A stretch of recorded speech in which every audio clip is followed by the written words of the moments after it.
Ya, Vita dan juga pemirsa, Ya. Israel dilaporkan baru saja melancarkan serangan balasan terhadap Iran. Untuk Ya. mengetahui informasi terkini, kita sudah bersama dengan WNI yang ada di KOM Iran, ada Said Idrus Al-Hamid. Ya, ini juga sudah bergabung bersama kami pengamat Timur Tengah Nasir Tamara. Kita terlebih dahulu ke Idrus. Idrus, apakah benar misil Israel menghajar salah satu lokasi di Iran? Kondisinya di sana seperti apa? Ya, Assalamualaikum warahmatullahi wabarakatuh. Selamat pagi bagi Waalaikumsalam warahmatullahi wabarakatuh. masyarakat Indonesia. Saat ini pukul 7.30 di Iran. Sampai sekarang ini keadaan masih aman, keadaan masih kondusif, masyarakat masih menjalankan aktivitas seperti biasa. Di Isfahan juga dari kabar yang saya dengar, Isfahan juga masih aman, masyarakat juga masih melakukan aktivitas seperti biasanya. Terkait tentang ledakan yang kita dengar dini hari tadi yang dikabarkan oleh media barat, media luar maupun berbagai media terkait tentang serangan balasan Israel ke Iran.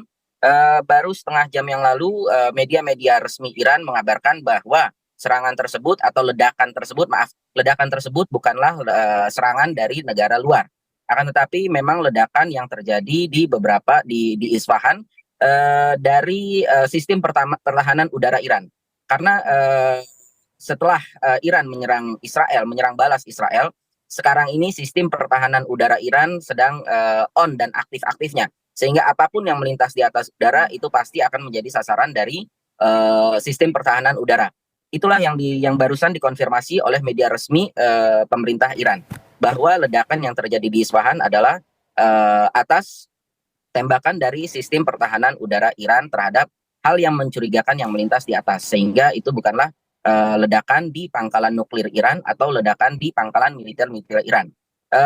Keadaan di Iran, keadaan bandara internasional di Isfahan, Shiraz dan di Teheran juga sempat ditunda seluruh penerbangannya karena memang sistem pertahanan udara sedang on-onnya. Mungkin itu saja. Idrus, apakah sejauh ini sudah dipastikan bahwa benda asing yang kemudian diledakkan oleh sistem pertahanan Iran tersebut merupakan misil yang ditembakkan oleh Israel? Sampai sekarang belum dikonfirmasi benda asing yang melintas di atas sistem pertahanan udara dan ditembak oleh sistem pertahanan udara di Isfahan itu apa. Sampai sekarang masih belum dikonfirmasi apakah itu adalah misil ataukah itu hanya sekedar burung atau drone kecil yang melintas. Oke, ini masih belum dikonfirmasi, tapi sejauh ini sikap dari pemerintah setempat di Iran seperti apa dengan kondisi adanya ledakan ini? Meskipun tadi Anda sampaikan ini bukan ada di wilayah nuklir Iran ya? Ya, ledakan tersebut bukanlah di pangkalan nuklir Iran dan juga bukan di pangkalan militer, hanya di satu tempat yang memang terdapat sistem pertahanan udara Iran.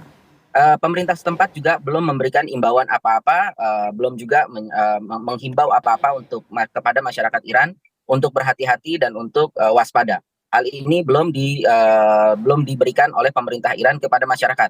Karena sebelumnya kalau memang ada situasi-situasi genting seperti dulu corona, seperti dulu penembakan human error yang pertahanan udara Iran sempat menembak pesawat Ukraine, dan juga demo besar-besaran yang pernah terjadi di Iran itu biasanya pemerintah memberikan imbauan, entah itu di televisi, entah itu lewat telepon ataupun lewat SMS kepada setiap masyarakat Iran. Nah, sampai saat ini kita belum menerima SMS, belum juga menerima telepon, dan juga TV belum memberikan imbauan waspada kepada masyarakat Iran. Jadi situasi masih normal, masih biasa-biasa saja dan masih aman-aman saja. Masyarakat pun masih aktivitas seperti biasa. Baik, terima kasih Said Idrus atas laporan Anda. Dan kita juga sudah terhubung dengan pengamat Timur Tengah Pak Nasir Tamara. Pak Nasir, mungkin bisa dijelaskan bagaimana kemudian media luar memblow up bahwa ini adalah serangan yang dilakukan oleh Israel kepada Iran? Media luar yang saya baca itu 30 menit yang lalu mengatakan bahwa telah terjadi pengeboman oleh Israel di dekat Isfahan. Sumbernya media dari Amerika, dari CBS, tapi juga dari Al Jazeera juga ya. Saya senang ada berita dari Iran juga. Intinya begini, kenapa Isfahan? Isfahan itu adalah pusat persenjataan di Iran. Dan di dekat Isfahan itu ada kota Natan yang merupakan juga sebuah pusat nuklir di Iran. Nah, ini yang seandainya benar bahwa itu adalah serangan dari Israel, maka usaha untuk melakukan deeskalasi konflik di sana itu jadinya gagal kayak gitu. Padahal ya di kabinet Inggris sudah dibicarakan bocorannya bahwa Israel kalau membalas itu dengan spesifik target lah, nggak membabi buta. Dan juga ada berita dari Israel juga, Perdana Menteri mengatakan mengusahakan supaya tidak ada korban-korban jiwa semua. Jadi awalnya 5 hari yang lalu masih akan berhati-hati gitu. Tapi kalau kejadian pagi ini memang betul-betul dikonfirmasi oleh Iran, oleh Amerika Serikat dan pengamat independen, ya mungkin saja muncul dalam beberapa jam ini akan lebih jelas lagi, maka kita bisa katakan bahwa bila eskalasi memuncak gara-gara serangan ini, maka sebuah perang yang lebih besar itu bisa saja terjadi antara Israel dan Iran. Oke, tapi sebelum kita ke pertanyaan selanjutnya mungkin saya ingin mendalami Pak Nasir. Jadi artinya apakah kemudian kondisi yang kita lihat per hari ini, apakah ini menurut Pak Nasir adalah sebuah aksi serangan balasan dari Israel ke Iran atau seperti apa? Saya rasa kalau kita melihat bahwa awalnya itu pemerintah Israel dan Amerika Serikat dan anggota NATO yang mendukung Israel meminta supaya dilakukan Israel hati-hati jangan membuat sebuah perang terjadi kan.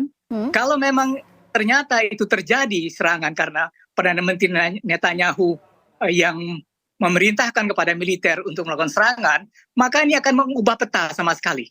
Jadi deeskalasi tidak terjadi, yang terjadi adalah eskalasi. Ini sedang kita tunggu.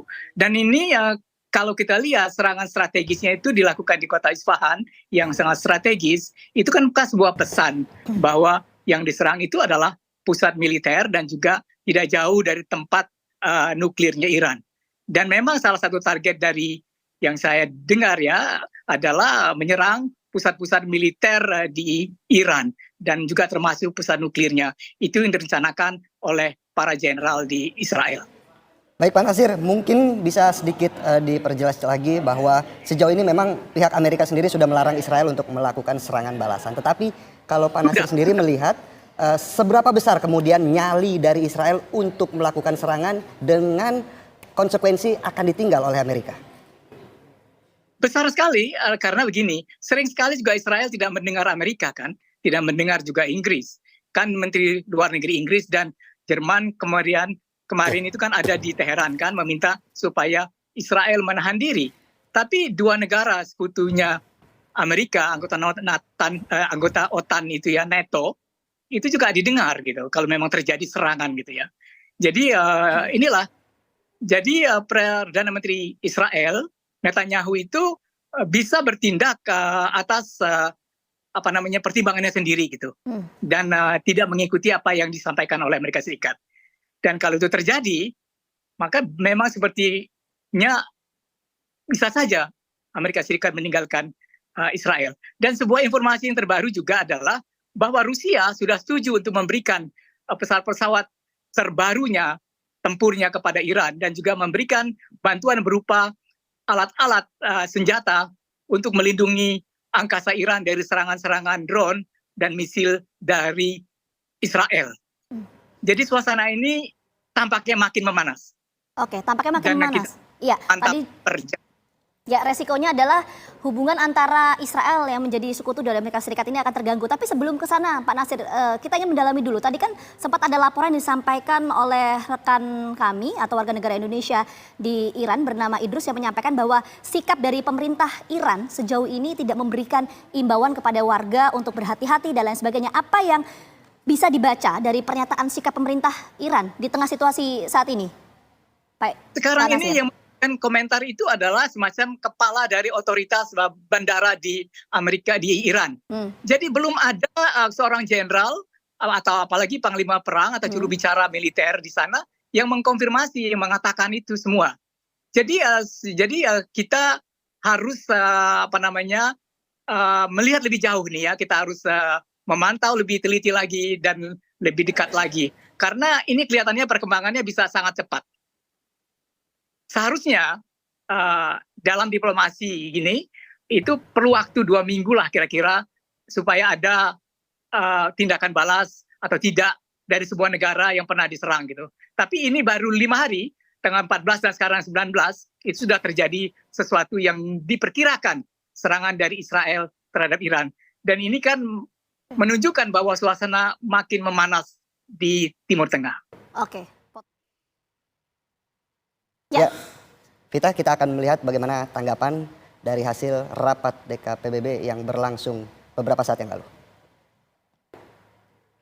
Ya, kita akan langsung coba tanyakan seperti tadi Philip sampaikan kepada Bang Faisal Assegaf selaku pengamat Timur Tengah. Selamat siang, Bang Faisal. Mungkin langsung bisa ditanggapi tadi apa yang ditanyakan oleh rekan saya Philip. Itu tanggapan oleh Duta Besar Israel untuk PBB Gilad Erdan itu adalah tanggapan atas serangan Iran ke Israel pada 14 April lalu. Dan ini aneh. Jadi Israel seolah menyalahkan Dewan Keamanan PBB yang tidak bisa mencegah Iran untuk menyerang Israel. Tapi sebaliknya Israel lupa bahwa PBB juga gagal mencegah kejahatan genosida yang sedang dilakukan oleh pasukan Israel di jalur Gaza sejak 7 Oktober 2023 yang menewaskan lebih dari 33.000 orang. Jadi ini sebuah ironi ketika Dewan Keamanan PBB gagal menghentikan kejahatan Israel di Gaza, tapi Israel malah meminta pertolongan kepada Dewan Keamanan yang dia sadar sebenarnya lumpuh untuk menghentikan apa yang sedang terjadi konflik yang di Gaza saat itu.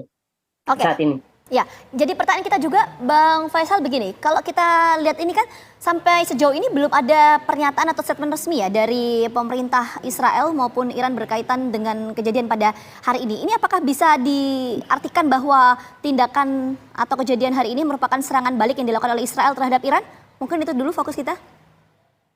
Ya memang banyak pihak sudah menduga ini adalah serangan dan itu ada laporan di NBC kalau tidak salah, NBC News atau CBS itu menyatakan bahwa Israel sudah memberitahu Amerika akan melakukan serangan balasan terhadap serangan Iran dalam 24 sampai 48 jam. Dan serangan itu adalah berupa pesawat nirawak, bukan peluru kendali, itu di dekat Isfahan.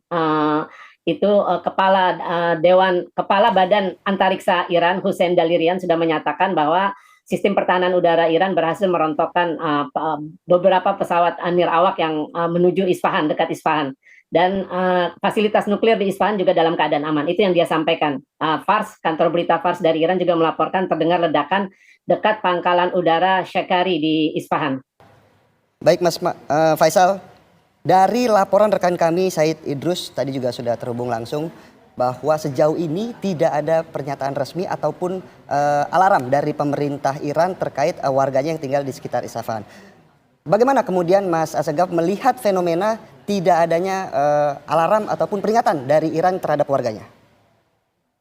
Ya ini memang harus kita waspadai karena sebelumnya Iran sudah memperingatkan Israel kalau misalkan Israel membalas serangan 14 April lalu maka balasan Iran akan lebih hebat dari sekarang, bahkan para jenderalnya bilang bisa 10 kali lipat ketimbang serangan 14 April lalu. Ini yang harus kita lihat seberapa besar respon dari Iran, karena ini juga serangan terbatas yang dilakukan oleh Israel dan belum ada laporan mengenai kerusakan atau apapun di pihak Iran. Yang menjadi sasaran adalah di Isfahan dekat pangkalan udara Shekari.